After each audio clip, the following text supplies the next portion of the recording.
우리가 삶 속에서 읽는 에베소서라는 주제를 가지고 우리가 에베소서를 좀 계속 읽어나가고 있습니다. 지난 시간에도 말씀드렸다시피 에베소서는 옥중서신입니다. 다시 말하면 바울이 감옥에 갇혀서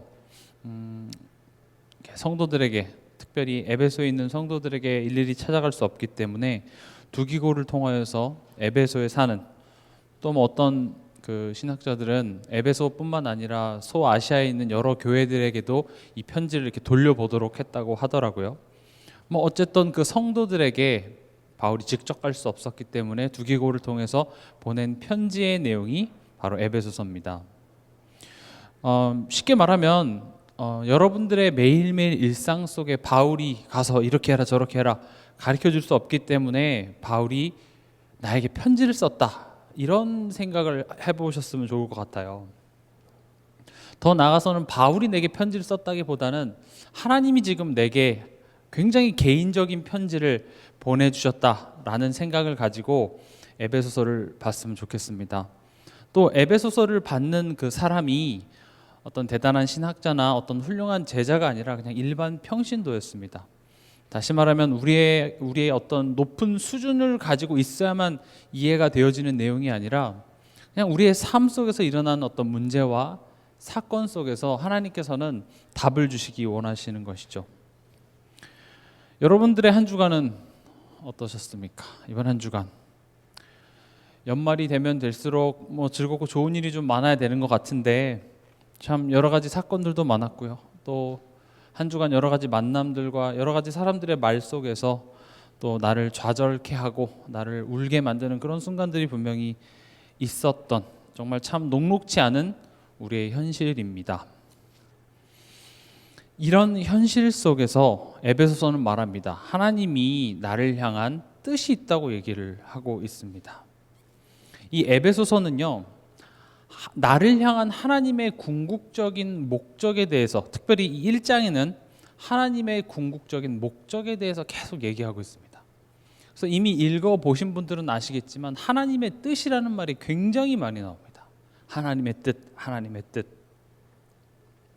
그래서 에베소서 1장도 이렇게 시작하죠. 하나님의 뜻으로 말미암아 그리스도 예수의 사도된 바울은 하면서 그 시작을 하나님의 뜻, 그렇게 하면서 시작이 되죠.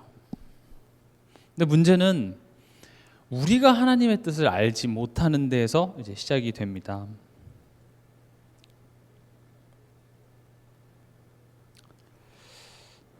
이렇게 하나님의 뜻을 발견하라고 하니까 많은 분들이 이제 삶 속에 일어나는 모든 것에다가 다 하나님의 뜻, 하나님의 뜻 이렇게 갖다 붙여요.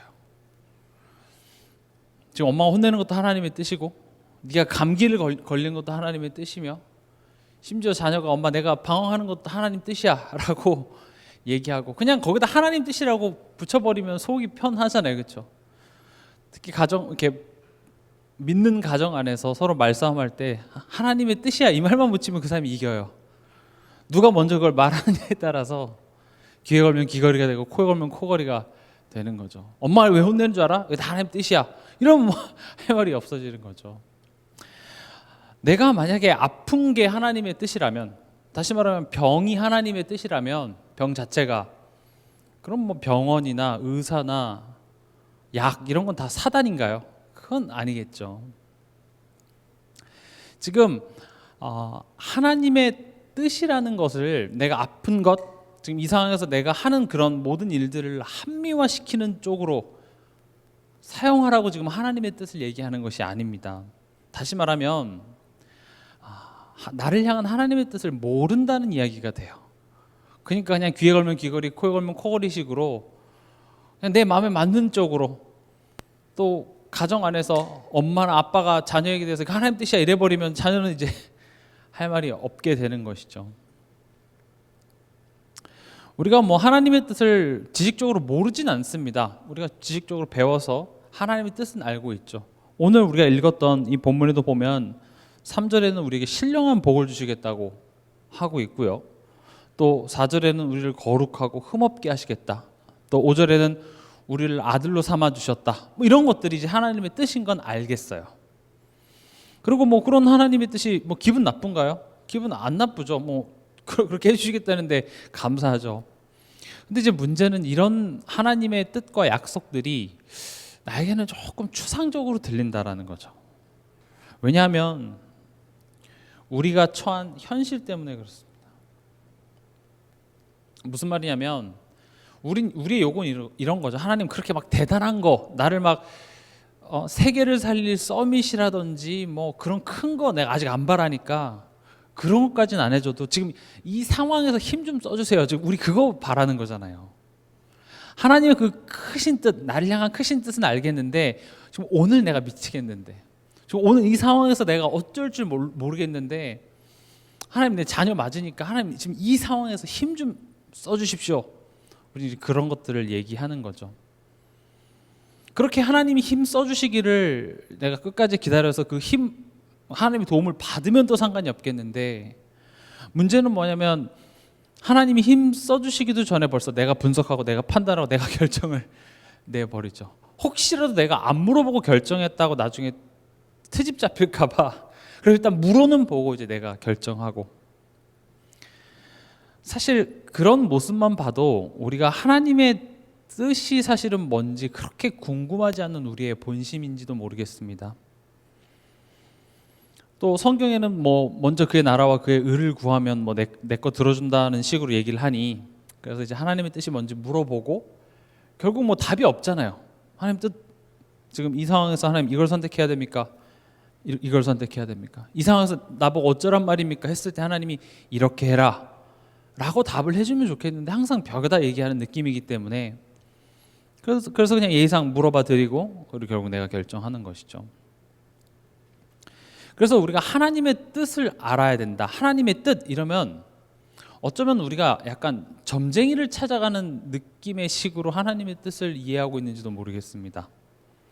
우리가 점쟁이를 왜 찾아가죠? 뭐 여기 계신 분들은 점쟁이 찾아가지가 않겠지만 혹시 예전에라도 찾아가셨던 분들을 보면 궁금하니까 그렇죠. 뭐 내가 지금 어떤 것을 바라고 있는데 이게 이루어질까요? 안 이루어질까요? 어떻게 하면 이루어지게 할 수 있을까요? 그럼 점쟁이가 뭐라고 그러죠? 이 부적을 쓰라고. 그래서 그 부적을 뭐 베개나 뭐 남편 속옷에 꿰매서 뭐 해라, 뭐 몇백만 원짜리 굿을 해라라는 식으로 내가 원하는 것들을 이루어줄 해결책을 바로바로 제시해 주니까 얼마나 좋아요. 요즘에는 그 뭐죠, 유튜브에 보니까 유명한 그 배우였다가 점쟁이가 된, 갑자기 제가 그 배우 이름이 생각이 안 나는데 아무튼 그분이 되게 유명하더라고요. 또 유튜브 보니까 그런 이렇게 사주를 봐주고 그렇게 점을 쳐주고 그런 용한 점쟁이들이 유튜브 채널을 운영하고 그 사람들이 거의 상담자 같이 막 이야기를 들어주고 해결책을 주고, 그러니까 막 속이 시원해서 치유받아 하는 그런 채널도 많이 있더라고요. 근데 에베소서는 지금 그런 차원의 이야기를 하는 게 아닙니다. 언제 너의 바람이 이루어지고 어떻게 하면 너가 원하는 대로 너의 삶이 이루어질 것인가에 대한 이야기를 얘기하는 게 아니라, 에베소서는 성도, 즉 나를 향한 하나님의 궁극적인 목적과 뜻은 우리의 수준보다 크다고 얘기를 하고 있습니다. 되게 근본적인 부분들을 얘기하고 있다고 에베소서는 얘기를 하고 있죠. 왜냐하면 우리의 근본은요, 이 두려움과 불안이 있기 때문에 그렇습니다. 지금 이 문제를 해결해 줘도 결국 우리 마음, 우리 근본에 있는 그 두려움, 그 불안이 계속 자리 잡고 있다면 또 다시 어떤 문제와 사건 앞에서 우리는 또 두려움 앞에 불안에 떨며 조급해하고 염려할 수밖에 없는 그 삶을 계속 살아갈 수밖에 없는 것이죠. 그래서 성경은 언제 어떻게 우리의 바람을 이뤄줄 것인가에 대한 하나님의 뜻을 얘기하는 것이 아니라 우리 근본에 자리 잡고 있는 이 두려움과 불안함이 해결돼야 되는 문제라고 얘기를 하고 있습니다. 여러분들 잘 아시잖아요. 그건 어디서부터 시작됐죠? 하나님 떠나면서부터, 하나님은 떠난 상태 속에 살아가는 인간에게 필연적으로 찾아오는 감정인 것입니다. 그래서 에베소서는 얘기합니다. 그래서 하나님이 나를 구원하시기로 작정하시고 예수 그리스도를 보내서 십자가에서 구원을 이뤘다고 얘기를 합니다. 그래서 우리는 다 누가 된 거예요? 구원받은 하나님의 자녀가 된 거죠. 그걸 보고 성도라고 합니다.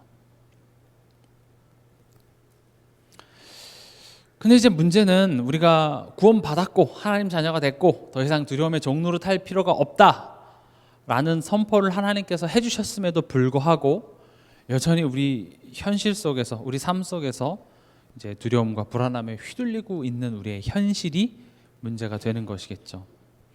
그러나 이 성도가 가지는 두려움은요, 이 본질이 다른 문제입니다.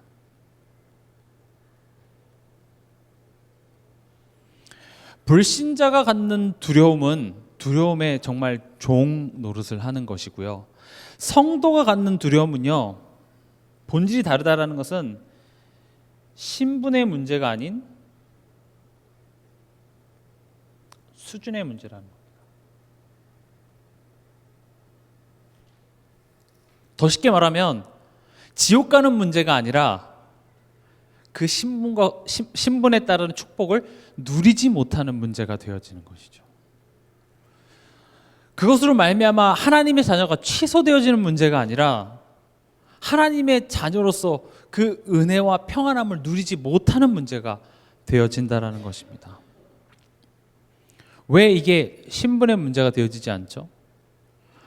하나님께서 우리의 죄를 없다, 정결케 해주시는 것, 거기서 더 나아가서 생명의 성령의 법으로 죄에서 해방시키시고 우리를 그의 자녀로 삼아주셨어요. 성령으로 우리 안에 들어오셔서 그 어떤 것도 하나님의 사랑에서 끊을 수 없는 자리로 우리를 불러들이셨죠. 그렇기 때문에 성도에게 있어서 두려움은, 성도에게 있어서 불안함은, 성도에게 있어서 염려는 신분의 문제가 아니라 수준의 문제라는 거예요. 이 부분이 되게 중요합니다. 내가 그러면 두려워하지 않고 담대하게 걱정하지 않고 염려하지 않는다고 해서 하나님이 더 많이 사랑해주고 내가 좀 두려워했다고 해서 하나님이 날 버리시고 그런 차원이 아니에요. 여러분들도 여러분들의 자녀가 훌륭하게 부모 말을 잘 듣고 한다고 해서 더 이뻐하고, 물론 말을 안 들으면 이렇게 한 대 지어받고 싶긴 하겠지만 그렇다고 해서 자녀에 대한 사랑이 변하지는 않습니다. 하나님이 우리를 자녀 삼아 주셨다는 것이죠. 그럼 이제 여기서부터 시작이 됩니다. 오늘 말씀의 제목이 뭐죠? 오늘 말씀의 제목이 거룩하고 흠없게 하심입니다. 거룩하고 흠없게 하시는 것이 나를 향한 하나님의 뜻이에요. 그리스도로 말미암아 지옥에 갈 수밖에 없었던 우리를 천국의 시민으로 삼아주시고 이젠 우리와 함께 하시면서 우리가 하나님의 자녀이기 때문에 이제 요구를 하십니다.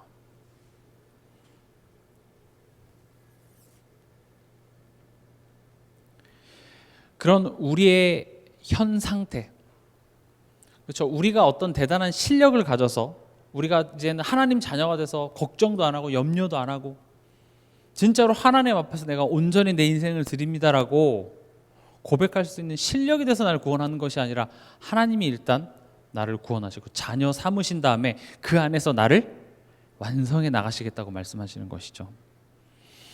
그래서 성도이지만 여전히 우리 삶 속에 두려움이 존재할 수 있다는 것이죠. 그러나 그 두려움에 내가 흔들린다고 해서 내가 성도됨이 변하진 않지만, 그러나 하나님께서는 거기에 종로로 탈 필요 없다고 지금 자꾸 얘기를 하시는 것입니다. 특별히 우리 삶 속에 이 조급함이라는 게 좀 많이 있습니다. 결국 두려움에서 기인되는 것이겠죠. 왜 조급함이 생기죠? 지금 어떤 상황이 벌어졌을 때 이걸 이대로 내버려 두면 내가 염려하는 바, 내가 생각하는 바대로 상황이 흘러갈까 봐 내 마음이 조급합니다. 하나님이 뭔가 빨리 해주셔야 될 것 같은데 안 해주실 것만 같고요. 결국 하나님을 신뢰하지 못하는 우리의 상태이긴 한데 실제적으로 우리 삶 속에 이런 조급함이 너무나도 많습니다. 그래서 여러분들이 특히 인간관계 속에서 어떤 문제나 어떤 사람의 말 앞에서 내가 그냥 빠르게 그 사람에 대해서 편견을 져버리고 또 그런 선입견을 갖게 돼서 나중에 후회하거나 그러지 말걸, 그런 순간들이 분명히 우리에게 있죠. 특히 뭐 부모님들이 많이 계시니까 부모님들은 이렇게 자녀의 모습을 보면서 이런 조급함이 생길 수밖에 없습니다. 특히 뭐 이렇게 자녀가 사춘기를 지난다든지 이러면은 조급해요. 보통 이 아이들이 자라면서 이제 사춘기 전에는 그 자녀의 가치관, 자녀의 그 기준이 부모에게 있습니다. 그래서 부모가 시키는 대로 하고, 그래서 자녀들은 이렇게 얘기하죠. 엄마가 하지 말라 그랬어. 그럼 이건 본인의 기준이 아니라 엄마의 가치관을 가지고 내가 이제 선택을 하는 거죠. 뭐 엄마가 왜 교회 왔어? 엄마가 교회 가라 그랬어. 엄마가 이제 기준이 되는 거죠. 아빠가 기준이 되고. 그래서 그 아이의 행동에 대한 잘못의 책임은 누구에게 있어요? 부모에게 있죠. 왜냐하면 그 부모의 가치관대로 부모가 이렇게 요구를 하고 자녀는 거기에 그냥 따라주기만 했었던 거죠. 그러다가 이제 사춘기가 딱 되면 뭐 2차 성징이고 뭐 여러 가지 성적 호기심이 발동하고 뭐 이런 것도 있겠지만, 이 사춘기라는 시절 자체가 이제 자기의 자아가 생겨지고 자아를 발견하는 시기입니다. 쉽게 말하면 이제 엄마가 얘기한다고 해서 그걸 무조건 고분고분 듣는 게 아니라 그게 과연 맞나? 그러니까 엄마가 말해서가 아니라 정말 그게 나한테 맞나? 이런 것들에 대해서 질문을 하기 시작합니다. 그래서 고분고분하지가 않죠. 근데 이런 모습을 부모는 영 마음에 들지 않습니다. 아니 엄마가 말하는데, 아빠가 말씀하시는데 왜 말을 안 듣냐면서 이제 고함 지르고 하게 되죠. 그렇잖아요. 부모의 그 권위를 인정받아야 되는데, 예전에는 내가 말하면 그냥 들었던 애가 이제는 거기에 대해서 질문을 하고 반박을 하고 바로 안 움직여요. 뭐 좀 궁시렁궁시렁 대면서 하는 그런 모습을 보면은 막 열불이 막 이제 나죠. 그 순간 이제 부모 마음은 어떻겠습니까? 얘가 저렇게 해갖고 앞으로 어떻게 될 건지, 벌써 얘 미래에 대해서 얘가 저래서 좋은 대학을 갈 수 있으며 좋은 대학 못 가면 좋은 직장 못 갈 텐데, 못 가면 뭐 결혼 이상한 여자 만나서 하고, 뭐 벌써 머릿속에는 이제 한 편의 드라마가 이제 그려지죠. 근데 문제는 뭐냐면, 자녀가 그렇게 이제 부모가 고함을 내지르고 했을 때 자녀의 마음속에 엄마가 어떤 것을 요구하는 것에 대해서 그게 옳다 그르다 그 내용과 상관없이 그냥 감정이 상해버립니다. 그래서 그냥 엄마 아빠 말이 옳다 그르다를 떠나서 그냥 엄마 아빠 말이 싫은 거예요. 그냥 싫어요. 왜요? 감정이 상해서요. 제가 왜 이런 말을 하냐면, 특별히 교회 안에서 이렇게 어렸을 때부터 이렇게 자라다가 사춘기를 지나고 난 뒤에 교회를 떠나는 학생들이 굉장히 많거든요. 그 요즘 뭐 우리 교회의 문제뿐만 아니라 지금 이 시대의 많은 젊은 아이들의 문제이기도 합니다. 어떻게 보면 지금 부모들의 어떤 조급함이 자녀와의 신뢰를 깨트려서 결국 그게 계속 악순환이 되어지는 것이죠. 근데 지금 이런 말을 하면 이제 부모 입장도 있어요. 그럼 그 중요한 시기에 그냥 내버려 두라고요. 그냥 가만히 바라보고 있으라는 겁니까? 그런 질문을 할 수가 있겠죠. 만약에 이 상황에 오은영 박사가 쓰면 뭐라고 얘기했을까요? 조금만 더 마음의 문을 열고 뭐 참고 뭐 이런 식으로 얘기하겠죠. 절대 틀린 말은 아니겠으나 이 삶 속에서 지속 실행 사실 쉽지 않아요. 지금 성경은 부모가 잘못됐다, 교육 방법이 잘못됐다, 그런 것을 지적하고자 하는 게 아닙니다. 거기에 대한 어떤 우리 인간적인 분석과 이해는 있을 수 있지만, 지금 성경이 애초에 말하고자 하는 것은 그렇게 될 수밖에 없는 우리의 근본에 대해서 지금 계속 지적을 하고 있어요. 나를 향한 하나님의 뜻은 어디에 있냐면, 그럴 수밖에 없는 나의 위치입니다. 여러분들 보고 두려워해라 말아라, 지금 그걸 얘기하는 것이 아니라, 정답을 알아도, 저 오은영 박사가 우리 집에서 한 일주일 같이 자면서 뭐가 문제인지 다 지적해주고 솔루션 분석을 해서 이렇게 하십시오 해도 그거를 못해요. 다시 또 돌아가요. 그렇죠? 적당한 문제 앞에서 내가 그걸 좀 실천하겠지만, 어느 날 자녀가 더 큰 사고를 갖고 오면 이제 돌아가는 거죠. 더 이상 못 찾겠다면서, 지 아빠를 닮아서 저렇다면서 그런 말밖에 할 수가 없게 되는 거죠. 하나님은 하나님 자녀된 우리에게 그런 문제들을 해결해 주실 수도 있다니까요. 그런 자녀를 그냥 노예로, 하나님 어디 노예로 좀 잠깐 노예로 보내서 완성시켜서 나에게 좀 줬으면 좋겠는데 그렇게 안 해요. 왜냐하면 그걸 가지고 하나님 뭘 하시냐면 나의 위치를 알게 하세요. 우리가 진정한 삶의 변화, 복음 안에서 변화를 얻기 위해서는요, 나의 위치를 아는 것에서부터 시작이 돼요. 그래서 하나님은 아담이 하나님을 떠나는 그 범죄를 저질렀을 때 뭐라고 하시죠? 아담아, 네가 어디 있느냐라고 물어보십니다. 아담이 숨었기 때문에 하나님이 정말 야, 너 어디 있어? 빨리 나와. 지금 그렇게 말하는 게 아니라 지금 너의 상태가 어떤 줄 아니? 하시면서 그 상태에 대해서 알려주시고, 그리고 여자의 후손을 보내셔서 그 원인을 알게 하시고 해답을 주시는 하나님의 솔루션입니다. 내가 어디 있는지를 인식하는 데서부터. 근데 내가 어디 있는지를 알기 위해서는요, 우리 삶 속에 문제가 탁 드러났을 때 이제 진짜 내 모습이 드러납니다. 그래서 성도들에겐 때로는 문제가 허락되기도 해요. 단순히 그 문제를 해결해 주는 차원이 꼭 좋은 것이 아니라니까요.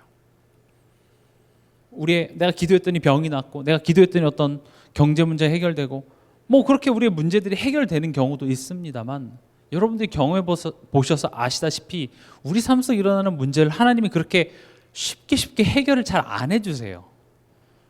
왜냐하면 그 문제 해결하는 것보다 이 문제를 통해서 하나님은 더 근본적인 것들을 치유하고자 하십니다. 오늘 말씀의 제목처럼 우리를 거룩하고 흠없게 하시기 위해서 하나님께서는 이런 것들을 허락하셨다라는 것이죠. 문제 앞에서 뭐가 드러나냐면 하나님이 내게 좋다고 주신 것과 내가 바라는 게 다르구나라는 게 발견되어지죠. 하나님 입장에선 내게 가장 필요한 게 뭐라고 생각합니까? 내게 가장 좋은 게 뭐라고 생각하시죠? 복음이에요. 예수예요. 우리의 입장은 하나님 감사합니다. 뭐 내가 달라고 하지도 않은 걸 이렇게 주셨어요 하면서 옆에 두고, 하나님 이거 내가 잘 받았으니까 성의는 감사합니다만 지금 이 상황 속에서 이렇게 해주세요, 저렇게 해주세요. 하나님의 바라는 것과 내가 바라는 게 달라요. 그 말은 그냥 우리의 성격 차이, 취향 차이가 아니라 하나님을 우리가 모른다라는 말이 됩니다. 하나님을 몰라요. 우리가 자녀가 됐지만 하나님이 지금 무엇을 나에게 주시고자 하는지, 그러니까 우리가 어떤 상황 속에서 하나님의 절대 계획을 찾고 하나님의 뜻을 발견해야 되고라는 그런 요구들은 알아요. 그래, 하나님 뜻을 발견해야지. 근데 애초에 하나님의 뜻을 발견하려면 하나님을 알아야 될 거 아니에요. 그분을 모르는데 어떻게 그분의 뜻을 알 수 있겠어요? 또 그분과 사이가 좋지 않은데, 내가 그분을 신뢰하지 못하는데 그분의 뜻을 알아봤자 뭘 하겠냐고요. 하나님은 내가 일을 성취한다, 내가 뜻을 가지고서 계획해서 내가 그것을 너를 통해서 성취하겠다라고 얘기하시는데, 나는 그 하나님을 모르고 하나님을 신뢰하지 못하는데 그런 뜻을 알아도 의미가 없게 되는 것이죠. 그래서 하나님께서는 이런 상태를 통하여서, 문제를 통하여서 나의 현 주소를 알게 하십니다. 근데 여러분들이 그런 문제 속에서 나의 현 주소, 참 내가 이렇게 믿는다고 하면서도 참 믿지 못하고, 내가 그렇게 훈련을 많이 받았어도 결국 내 삶 속에 이런 크고 작은 문제 앞에서 뒤집어지는 나의 연약함을 깨닫는 것이 은혜입니다. 왜냐하면 그렇게 내가 깨닫지 않고서는 이 복음의 은혜가 은혜로 와닿기보다는 그냥 지식의 내용으로 암기하는 내용이에요. 그래, 뭐 예수가 끝냈고 다 이뤘고 뭐 그런 식이지, 정말 이따 뒤에도 설명드리겠지만 이게 은혜라는 것 자체가 내가 뭔가 여기에 대해서 열심히 했고 최선을 다했고 내가 잘 믿었더니 뭔가 내게 보상으로 오는 개념이 은혜가 아니잖아요. 내가 받을 만한 수준이 안 돼요. 자격이 안 된다고요. 복음 안에서 우리가 점점 깊어지고 그 은혜 안에서 강하다라는 말은 내가 이 복음을 받을 만한 자격이 안 되는 나임을 깨닫는 거예요. 그럼에도 불구하고 나를 자녀 삼아 주셨다고요. 나의 어리석음이, 나의 연약함이, 이번 한 주간도 뭐 또 자녀 관계, 또 가정 안에서 관계 속에서 내가 두려워했고 불안했고 조급한다고 해서 하나님이 나를 버리거나 나를 포기하지 않으신다는 그 은혜 안에서 우리가 점점 강해지는 것이죠. 조급하지 마라, 두려워하지 마라, 그런 요구가 우리를 두려워하지 않는 것이 아니라 그럼에도 불구하고 하나님의 은혜 가운데 나를 품어주셨고 나를 거룩하고 흠없게 만드시는 하나님의 강한 오른손이 나를 절대 포기하지 않고 붙잡고 있는 그 사실이 삶 속에 깨달아짐 속에서 두려움이 떠나가는 것입니다. 온전한 사랑이 두려움을 내쫓습니다. 추상적인 사랑 말고요. 실제적으로 이런 문제 앞에서 참 더럽게도 못 믿는, 또 돌아가고 하는 그런 나를 하나님이 품어주신 그 사랑이 내 삶 속에 점점 진해지면 진해질수록 두려움은 떠나가게 되어 있습니다.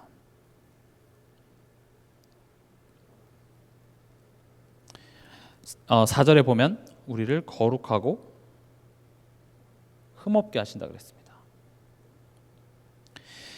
우리가 거룩이라는 말을 들으면 어떤 도덕적인 기준에서 우리가 죄도 한 번 안 짓고 욕도 한 번 안 하고 뭐 이런 것들을 거룩이라고 생각하는데, 거룩은요 하나님으로부터 택함을 받았음을 거룩이라고 합니다.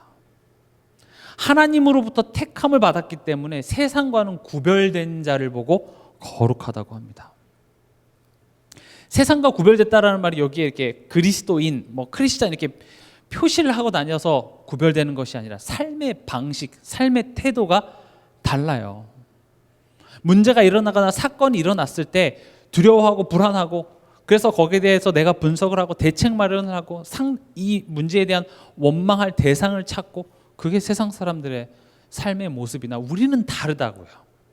그 시작 자체가 하나님이 창세전부터 우리를 택했어요. 하나님의 택하심이 우리를 거룩하게 만들어요. 여러분들이 어떤 노력과 행위와 더러운 거 안 묻히고 깨끗하게 사는 것이 나를 거룩하게 만드는 것이 아니라 하나님이 날 택하고 하나님이 세상으로부터 나를 구별시켰다고요. 그래서 말하죠. 거룩한 나라요. 너네가 어떻게 하면 거룩해질 거다라는 조건을 대는 것이 아니라 하나님이 우리를 거룩한 나라로 삼아 주셨다라는 것입니다. 우리는 하나님 없이 살아가는 자와 본질적으로 다르다고요. 그 거룩한 자가, 근데 문제는 뭐예요? 세상 사람들과 구별되어 있는 그 세상 사람들과 똑같은 방법으로 살아가니 그게 흠이 되는 거예요. 이해가십니까? 그래서 흠없게 한다고요. 나의 정체성이 변하는 것이 아니라 거룩한 자인데 그 거룩하다라는 의미를 모르고, 그렇죠? 왕인데 자꾸 거지들과 같이 어울리고 있으니 그게 흠이 된다고요. 그렇다고 해서 왕자의 신분이 지워지거나 변하는 것이 아니죠. 그 가치가 변하는 것은 아닙니다만 그게 흠이 된다고요. 그래서 흠없게 한다고 말씀하십니다. 그래서 우리에게 필요한 것이 뭐냐?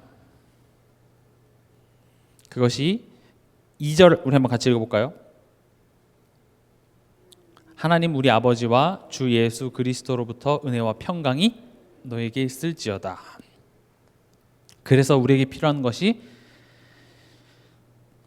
성삼위 하나님으로부터 오는 은혜와 평강입니다.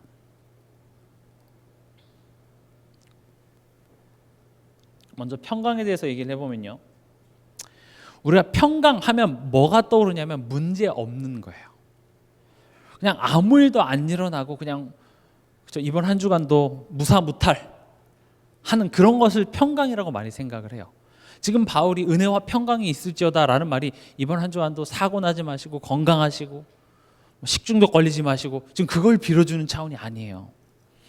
이 원어적으로도 보고 평강이라는 말은 무슨 말이냐면 연합, 화목입니다. 평강은 우리 가정에 아무 문제도 없고 사건 사고도 없고 걱정할 일도 없고 그런 차원이 아니라 하나님과의 연합, 하나님과의 화목함, 그걸 평강이라고 해요. 그럼 보세요. 2절에 주 예수 그리스도로부터 은혜와 평강이 너에게 있을지어다 그랬습니다. 그럼 평강이 하나님과의 연합, 하나님과의 화목이라면 그 은혜와 평강이라는 말을 같이 쓴 이유를 알겠죠. 은혜는 뭐죠? 그리스도를 우리에게 보내주셔서 우리의 죄 문제를 해결하시고 사단의 일을 멸하셔서 우리로 하여금 하나님과 하나 될 수 있게 주신 그 그리스도의 복음이 결국 은혜죠.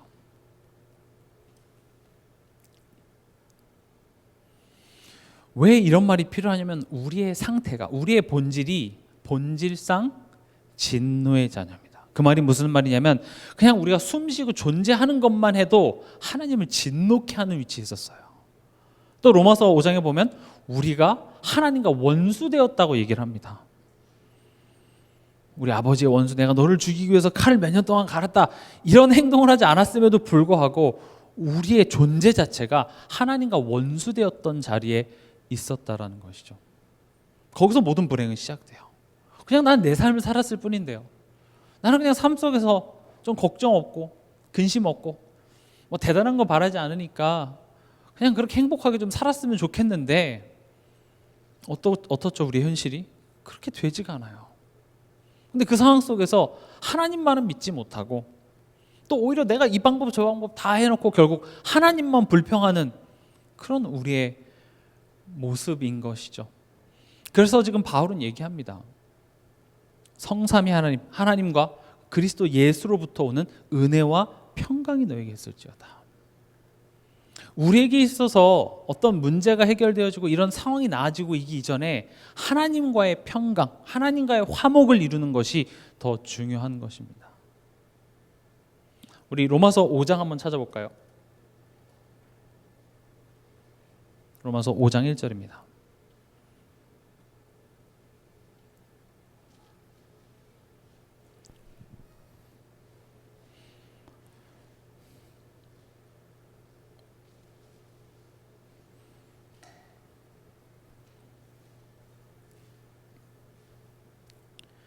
같이 읽겠습니다. 로마서 5장 1절.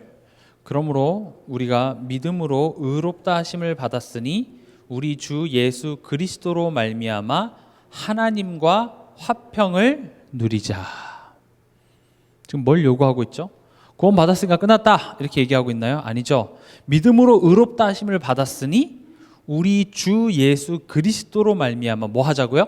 하나님과 화평을 누리자. 그래서 지금 바울이 요구하는 거예요. 은혜와 평강. 믿음으로 의롭다 하심을 받았다라는 것을 보고 뭐라 그래요? 은혜. 왜냐하면 우리에게 믿을 실력조차도 없었는데 그 믿음은 우리에게서 난 것이 아니라 하나님이 은혜로 주시는 선물입니다. 그 은혜로 말미암은, 다시 말하면 우리 주 예수 그리스도로 말미암아 하나님과 화평을 누리자. 다시 말하면 하나님을 신뢰하자. 하나님이 내 삶 속에 주인이 되어서 주셔서 친히 인도하고 계심을 그리스도로 말미암아 삶 속에서 확인하고 체험해 보자. 그것을 체험하고 누리는 자리에 가기 위하여서 하나님이 일하심을 너네들은 알아라. 지금 그렇게 얘기를 하는 것입니다. 왜 지금 불신자들과 똑같이 하고 있니? 너희는 거룩한 자라. 내가 너를 택했다. 지금 계속 그 얘기를 하는 거예요. 제가 말주변에 이렇게 없어서 이걸 잘 설명 못하는 것 같은데 제가 에베소서를 지금 계속 읽으면서 진도를 못 나가고 있잖아요. 지금 저번 주에 할 말이 너무 많아요. 너무 깊고 그렇다고 해서 이 깊은 내용을 어렵게 설명하기도 그렇고, 왜냐? 제목 자체가 삶 속에서 읽는 에베소서잖아요. 이걸 막 신학적으로 풀어내서도 사실은 의미가 없을 것 같고, 실제로 우리 삶 속에 그래 내가 하나님 자녀 알겠고 예수 그리스도가 모든 문제 해결한 거 알겠는데 왜 내 삶 속에 끊임없는 문제와 갈등들이 일어나며, 그래 거기에 무슨 하나님 뜻이 있는데 무슨 하나님의 뜻이 있냐 질문하는데, 사실은 그 하나님의 뜻이 궁금하기보다는 이 문제에 대한 해결책 언제 해결해 줄 건지가 더 궁금한 우리잖아요. 그 상황 앞에서 조급해하고 불안해하고 그런 우리의 상태를, 우리의 현 주소를 하나님께서는 그런 문제를 통해서 알게 하시고 그 앞에서 우리에게 얘기해 주시는 거죠. 너가 지금 그렇게 하고 있는데 너는 내가 택한 백성이야. 너는 세상과는 구분된 자라고 하나님 없는 자 같은 삶을 사는 게 아니야 라고 얘기하시면서 하나 흠이 되는 게 있는데, 그게 뭐냐면 네가 지금 이미 내가 그 두려움을 예수와 함께 십자가에서 끝내놨는데 왜 자꾸 두려움에 종노릇을 해? 그게 딱 하나 흠이야. 근데 그 두려워하지 말라라는 말이 우리에게 능력이 되지가 않는다고요. 그래서 제가 말씀드렸죠. 그리스도를 통과해야 돼요. 그 은혜로 말미암은 평강이 우리 삶 속에 있어야 된다고요. 그래서 그 은혜의 내용을 자꾸 얘기해 드리는 거예요. 왜 자꾸 십자가 얘기하죠? 왜 자꾸 예수 얘기하죠? 모를까 봐요? 이게 무슨 주문인가요? 복음에 대한 그 문장을 자꾸 얘기하면 그게 뭔가 대단한 능력을 일으킬까요? 그 문장이 능력 있는 게 아니에요. 그 복음의 말씀이 내 마음을 자꾸 두드리면서 내 마음에 깨달음이 오는 거죠. 그래, 내가 택한 자녀지. 내가 그럴 필요 없지. 하나님께서 내가 하나님을 알기 전에 내 삶 속에 찾아오셔서 나를 구원하시고 나를 자녀 삼아주시고 이제 내 삶을 인도하시겠다고 말씀하신 하나님께서 지금 이 상황, 이런 현실에 대해서 모르시는 바가 아닐 텐데 내가 왜 거룩하지 않은, 다시 말하면 세상과 같은 그 자리에 내가 자꾸 가 있지? 그럴 필요 없구나 라는 깨달음이 복음의 말씀을 들음 속에서 내 마음속에 인정이 될 때, 거기에 찬동이 되어질 때에 그것이 우리 삶의 능력이 된다라는 것입니다. 우리 또 성경 마지막으로 찾아보겠습니다. 빌립보서 4장입니다. 빌립보서 4장 6절에서 7절입니다.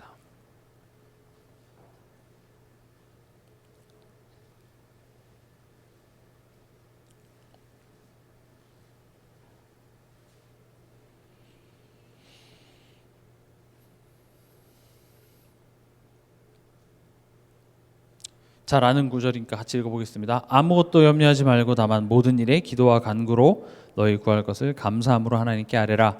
그리하면 모든 지각에 뛰어난 하나님의 평강이 그리스도 예수 안에서 너희 마음과 생각을 지키시리라. 한 부분씩 좀 볼게요. 아무것도 염려하지 말라. 다시 말하면 모든 것에 염려한 우리의 수준. 너는 택함 거룩한 자녀들인데 하나 흠이 되는 게 있는데, 그게 뭐냐면 모든 일에 니네가 걱정하고 염려한다라는 거죠. 그래서 그러지 말라는 거예요. 그러면 보세요. 세상의 방법, 그러니까 택함 받지 못한 불신자들의 삶의 방법은 염려하고 걱정하는 것이나, 그렇다면 그럼 나보고 뭘 어떻게 하라고요? 택함 받고 거룩한 자의 삶의 모습은 뭐냐? 그게 뭐냐면 다만 모든 일에 기도와 간구로 너희 구할 것을 감사함으로 하나님께 아뢰라. 이게 새로운 우리의 삶의 방식이에요.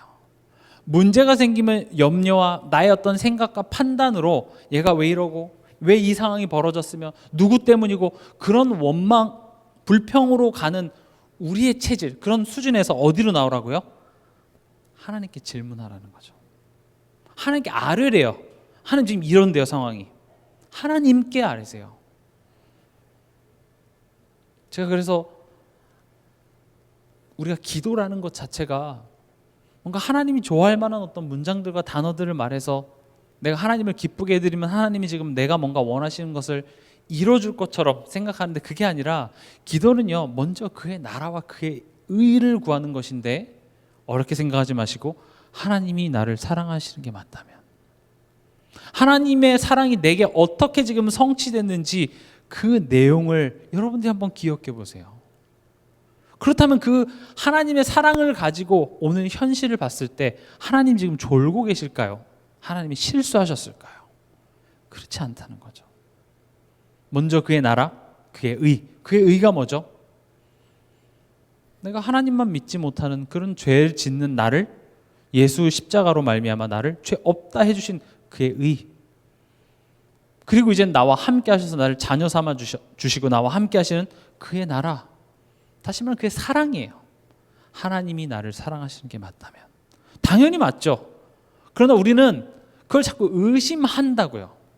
진짜 날 사랑하셨을까? 이렇게 의심하지는 않지만 지금 내 현실 상황 앞에서 불평하고 염려할 수밖에 없는 그것 자체가 믿지 못함의 결과예요. 그래서 우리는 하나님께 아뢰세요. 그럴 때 어떤 일이 벌어지죠? 모든 지각에 뛰어난. 모든 지각에 뛰어난다라는 것은 우리 수준을 뛰어넘는다는 거예요. 그래서 조금 힘들어요. 그래서 믿음이라는 단어가 쓰여져요. 내가 예측할 만한, 내가 예상할 만한 방법으로 하나님이 역사하시는 것이 아니라 내가 상상할 수 없는 방법으로 역사하시기 때문에 내가 보지 못하고 내가 예측하지 못하기 때문에 그래서 믿어야 돼요. 내 수준으로 알 수 없기 때문에 믿는 것밖에 할 수가 없잖아요. 내가 상상할 수 있고 내가 며칠에 내 자녀가 바뀌고 내 남편이 돌아오고 내 아내가 바뀌고 내 몸이 낫고 그런 걸 알 수 있으면 거긴 믿음이라는 단어가 필요가 없죠. 성경은 우리의 수준을 아예 뛰어넘습니다. 예수님의 공생애만 봐도 저는 너무 기가 막혀요. 보세요. 예수님이 병자도 고치고 오병이어의 기적도 일으키시고요. 심지어 죽은 나사로도 살리시고 못하는 게 없어요. 파도를 꾸짖으시면서 파도를 잠잠하게 만드시는데 예수님 자기 자신은 구원을 못해요. 그렇게 힘없이 로마 병정들에게 끌려가서 십자가에 죽어요. 그런 무능한 십자가가 어디 있어요? 어리석은 십자가가 어디 있어요? 세상에 봤을 땐 그래서 십자가가 어리석은 거예요. 아니 그렇게 다 해놓고 왜 지금 너가 하나님 아들 맞다면 네 자신부터 구해, 그렇게 얘기했거든요. 그러나 그것은 우리의 모든 지각에 뛰어난, 우리의 상상을, 우리의 수준을 뛰어넘는, 아예 우리 인생의 근본을 바꿔버리고 우리의 사주팔자 운명으로 우리를 집어삼키려고 하는 그 사단의 일을 멸하는 그 십자가의 진정한 승리였다라는 것이죠. 우리 인생에 죽음밖에 없었던 우리 인생의 운명을 바꿔놨어요. 부활이라는 것으로, 새 생명으로, 영원한 천국이라는 것을 우리 인간의 인생 속에 집어넣어 주셨어요. 그걸 우리 어떻게 상상이나 할 수 있었겠어요? 우린 당장 지금 내가 배고픈 거, 지금 저 사람이 날 욕하는 거, 나를 채찍질하고 나를 못 받고 난 니네 구하러 왔는데 거기 같이 맞대응해서 싸우고 하나님이 무슨 파워를 줘서 걔네들을 뒤집는 거, 그건 우리 수준이죠. 그건 모든 지각에 뛰어나지가 않아요. 딱 우리 수준인 거예요. 하나님의 수준은 뭐였어요? 우리가 알지 못하는 영혼의 운명을 바꿔버렸습니다. 근본을 바꿨다고요. 지금 여러분들 삶 속에 허락되어진 그런 모든 문제들을 여러분들의 바램대로 하나님이 해주실 수 있으나 그건 마치 베드로가 예수님 절대 십자가에 죽지 못합니다. 내가 예수님 얼마나 사랑하는데 예수님 절대 죽지 못해요. 그래서 하나님 알았다. 가룟유다가 팔러 가려고 하는데 갑자기 막 도마랑 마태가 가룟유다 막 잡고 못 팔게 만들고, 그런 식으로 하나님의 일을 이루시지 않는다고요. 세상에 봤을 때는 억울한 것 같아요. 내 수준으로 봤을 때 여기서 뭘 하나님이 어떻게 하실지 도저히 감도 안 잡혀요. 그래서 은혜 입은 줄 알면서도 나도 원망밖에 할 수 없는 우리라는 거죠. 그러나 하나님은 모든 지각에 뛰어나십니다. 우리의 수준을 초월하세요. 그래서 믿음이 요구되어지는 겁니다. 그걸 못 믿는다고 해서 하나님 자녀가 취소된 게 아니라 애초에 나는 너네 수준에 너가 알지 못하는 크고 은밀한 일들 가운데서 너를 구원했고 그 구원의 역사를 지금 너의 삶 속에서 계속 일어나가고 있기 때문에 우리가 할 수 있는 게 뭐가 있겠어요? 믿는 것밖에 더 있겠어요. 내 자녀를 바라보면서, 내 아내, 내 가족, 내 현실을 바라보면서 모든 지각에 뛰어난, 뭐라고 되어 있죠? 하나님의 평강이 그리스도 예수 안에서 너희 마음과 생각을 지키시리라. 다른 것이 아닙니다. 하나님의 평강이 그리스도 예수 안에서. 그런 상황 속에서 내가 일어나갈 테니, 사단은 그런 상황 속에서 하나님과의 평강, 즉 하나님과의 관계, 하나님과 화목한 그것만 방해할 테니 너가 그리스도 예수 안에서, 다시 말하면 사단의 일을 멸하신 그리스도 안에서, 죄의 종로로 탈 필요 없이 십자가에서 우리를 위해서 피 흘리시고 다 이루셨다고 고백하신 그 예수 안에서 하나님과 화목하라, 하나님을 신뢰하는 그 자리에 있으라라고 얘기합니다. 너희 마음과 생각을 지키시리라. 내가 너를 거룩하고 흠이 없이 하겠다. 우리는 이처럼 엄청난 하나님의 은혜 가운데 붙들려 있는 인생임을 이번 한 주간도 기억하시기 바랍니다. 그래서 저도 바울이 에베소 교회 성도들에게 했던 말과 똑같은 말을 여러분들에게 말씀드리고자 합니다. 하나님 우리 아버지와 주 예수 그리스도로부터 은혜와 평강이 이번 한 주간도 여러분들의 삶 속에 가득하시기 바랍니다.